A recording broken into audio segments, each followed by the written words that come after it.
Hey guys, Randall here from Bragging Rights Precision. Hope you're having a blessed and wonderful day.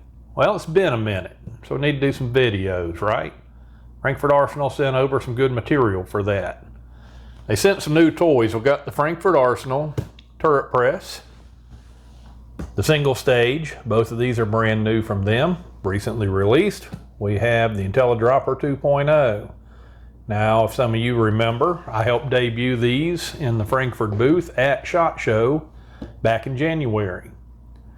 About a month and a half later, Frankfurt was very gracious and sent me one of the turret presses. So I've been able to play with it for multiple months now. I did not have a boxed version. They sent me the bare press with nothing with it.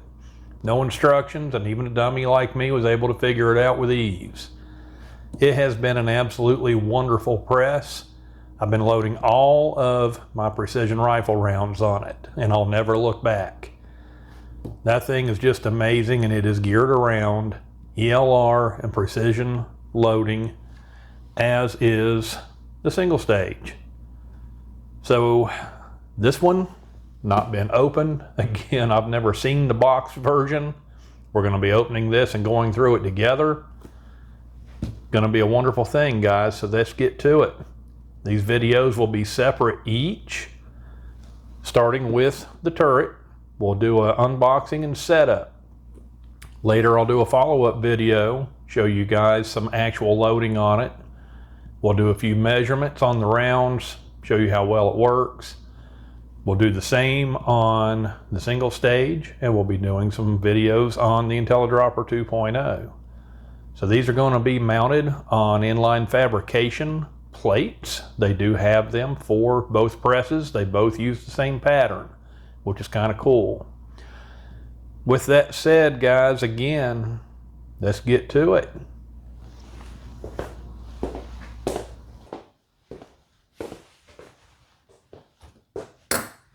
All right, let's get down to business and let's get this box opened up and see what we got. One thing I will warn you about, these are very heavy. These things are a chunk, very well built.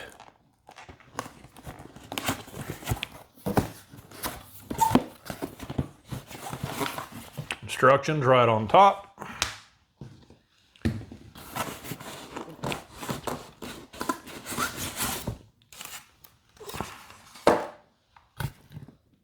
Not sure what the best way of doing this is, because I do know it's very heavy.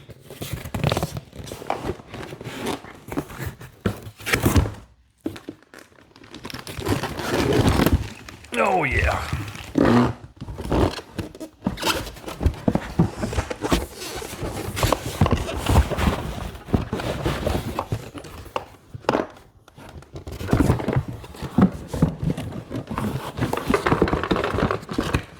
Also, very tightly packed. So there's your pattern, if you need to drill for it. There it comes, hopefully.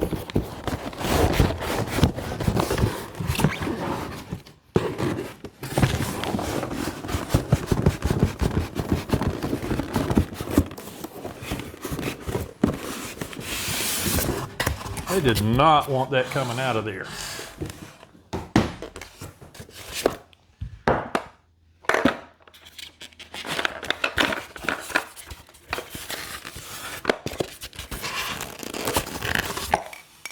There's your spent primer catcher. And the plug to plug it in for the light. That's an improvement over the F1 that did not come with it, which kind of dismayed me a little bit. So I'm happy to see that. All right. Let me grab a couple of tools and we'll get this puppy out of the bag.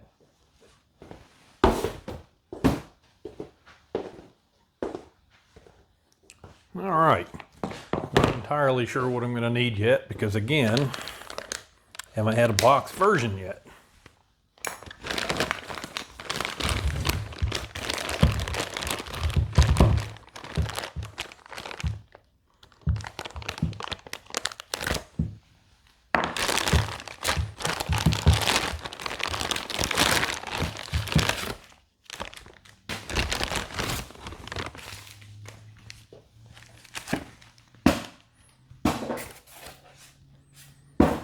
Get all that out of the way.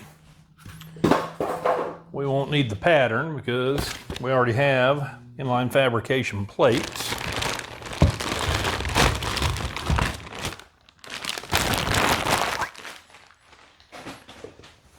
Wow. Got more disconnect packs up in here, and I see that is where they also packed the wire. It does have a notch right here as far as your wire goes. Make darn well sure that when you bolt this thing down, whether it be to your bench or an inline fab setup, whatever it be, you get that in that notch before you tighten it down, or you will cut the cord off. Something to definitely look out for. So there we go. This doggone thing, I'm telling you, you could get a really good workout with it. Not sure what it weighs, but I will tell you it weighs as much or more than even the Hornady iron press, which I also have. That puppy's heavy. All right. See what our instruction says so we can go by the book.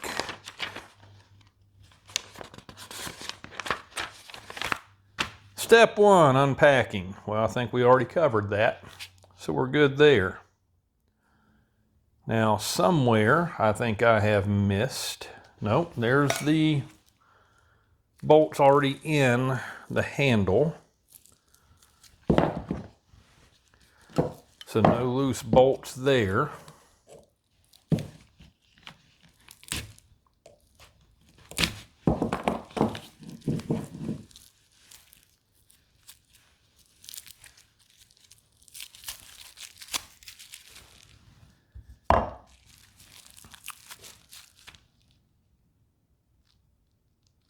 So we've got our adapter, tube,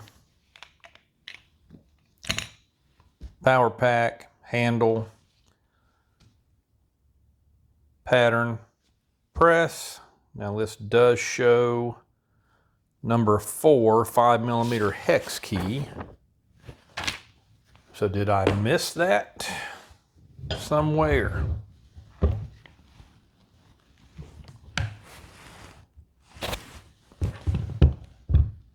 Aha! 5mm hex key. That way you know where it's at.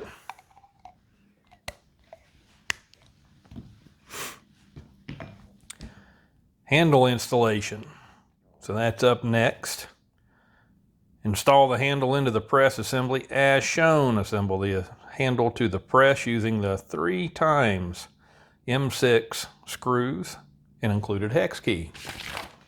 Alrighty. May not have needed any tools after all.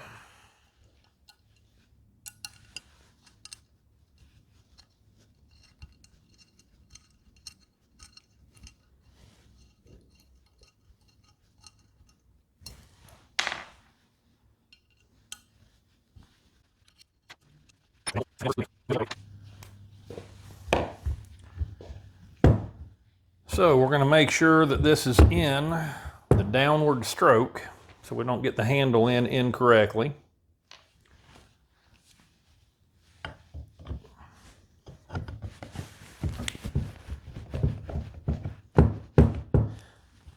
Now something I'd like to show you, because mine already had the handle on it. I don't know how well you can see this, but this is actually oval, it's not round. So there's only one way that this is going to fit correctly because of how it's made. And it looks like they beveled the bottom to match. So I would imagine that if you got it wrong, you're going to know it pretty quickly.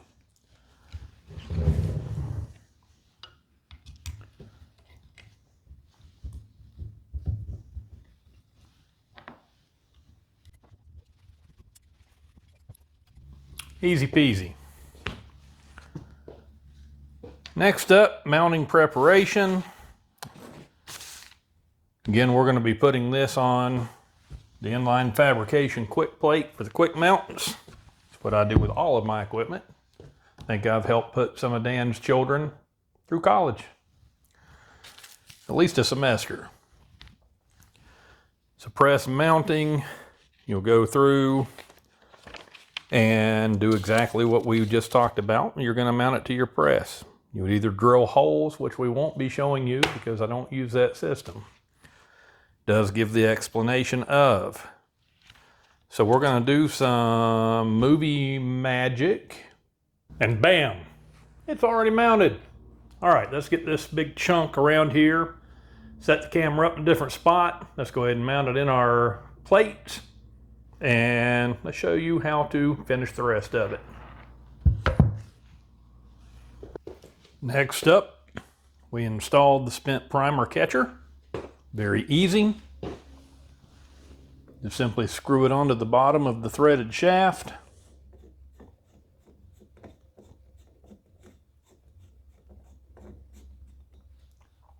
Grab the actual mechanism here to tighten it.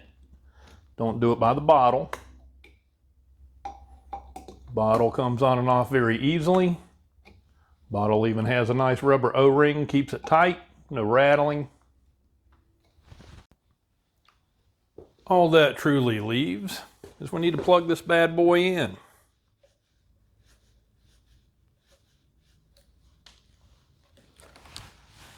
Comes with the power adapter. I don't need it. I've got USBs built into my plugs on the bench. Button lit up. And bam, we have light. They did a nice job with the LEDs, diffusing them with the blue. You have plenty of light to work by, which is nice, but it doesn't blind you, doesn't glare off of a case. So some of the finer points, I love how the shell holders fit in. It's spring loaded. But this base has got a circle cut into it to match a standard shell holder. Any standard shell holder works just fine in this. Push it in, it snaps in, and it cannot come out. That lip holds it in, so there's no more issues with spring clips and other mechanisms like on previous presses out there.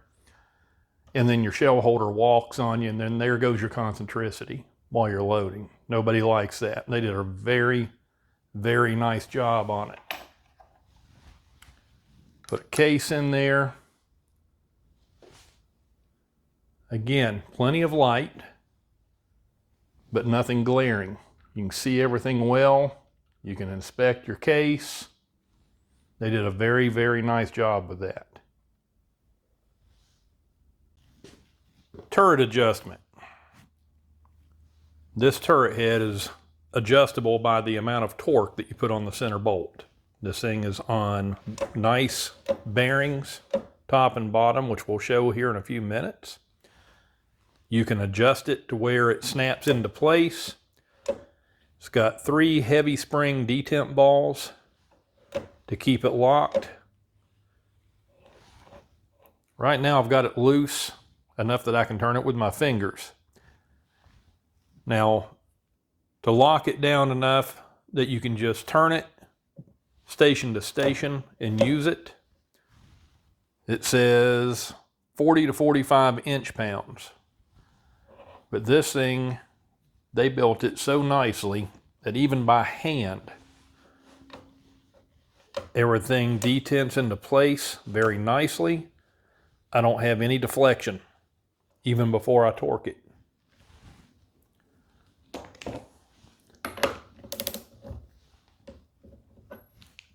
There we go, it's torqued down. You can still move it easily.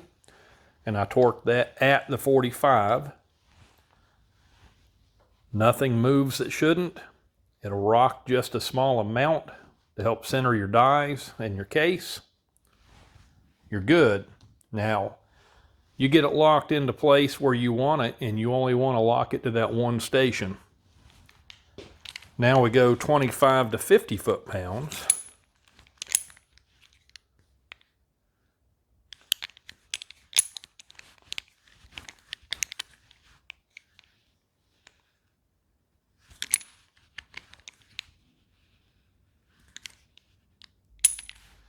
Here's 25. I can still barely turn it. So whatever you want to adjust this thing to, you can.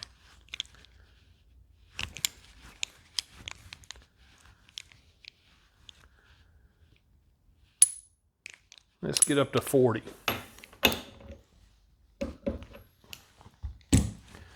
At 40, you're pretty much done. You can turn it. You turn it to the 50, you'll never budge it. I have found in the months and months that I have used mine, I don't need to lock it down. It stays put. The detents work great. No deflection, even at the minimal torque specs. You will not have an issue with it. But if it makes you feel better, it has that capability. Let's get into the fact that any standard 7/8x14 dies work in the tool head. Any standard shell holder works in it as well. So you're not going to have any issues with any of that. Tool heads are very easy to change out. Literally takes about a minute's time. It's going to take us a little longer because I'm going to sit and talk about this. I want to show you the assembly.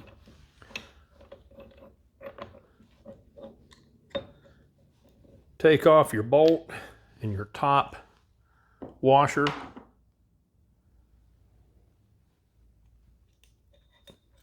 You've got a shim there that rides on the bearing. Let me see if I can zoom in on that. Move the camera a little bit.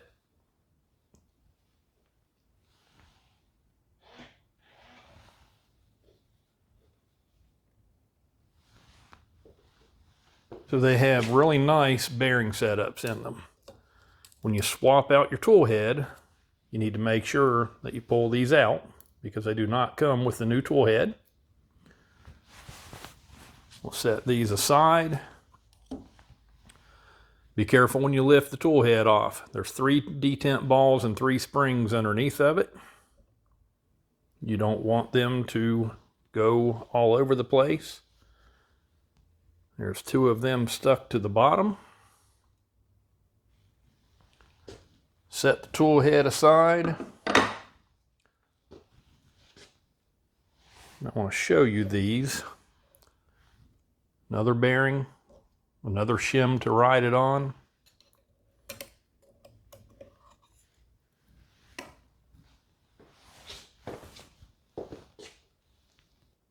These are very heavy duty. Nothing weak about them. This entire press is just built phenomenally well. It's like a tank. So since I already had another tool head loaded, I've already got my shims off of it.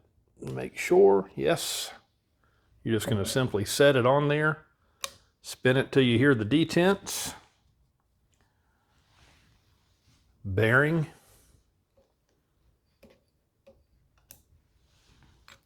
the shim, top plate and bolt. And by the way, this is a 24 millimeter bolt. That's the hex size on the bolt.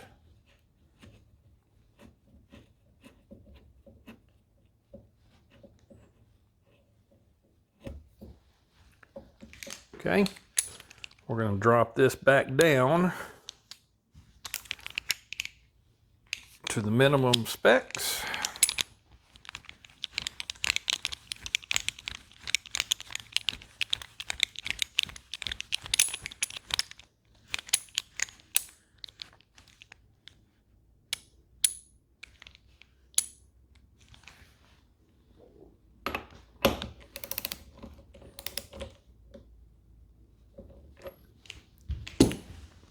And you're ready to rock. Everything detents very nicely.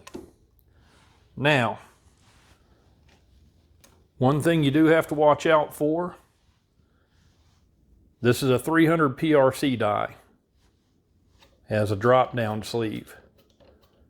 So the one thing you do have to look out for is when you go to adjust it, if you have a sleeve that's long enough to hit,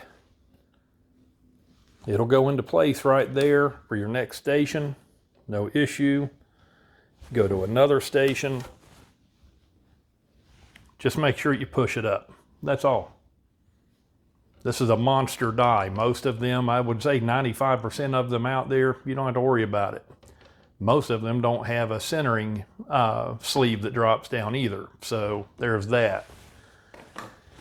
But in the likelihood you have one that does, just be mindful of it. So other than that, not a whole lot else to show initially. We'll do another follow-up video on the operation, concentricity that you can get out of it. I'll even do some video, or included in that video, I'll get out the dial indicator, and we're going to do a deflection test on that tool head. Show you just how much deflection it does not have. It's pretty amazing. All right, guys. Hope you loved the video and the press. I don't think you could get a better turret press for the money by any means. In fact, there's no thinking, you just can't. Till the next one, take care.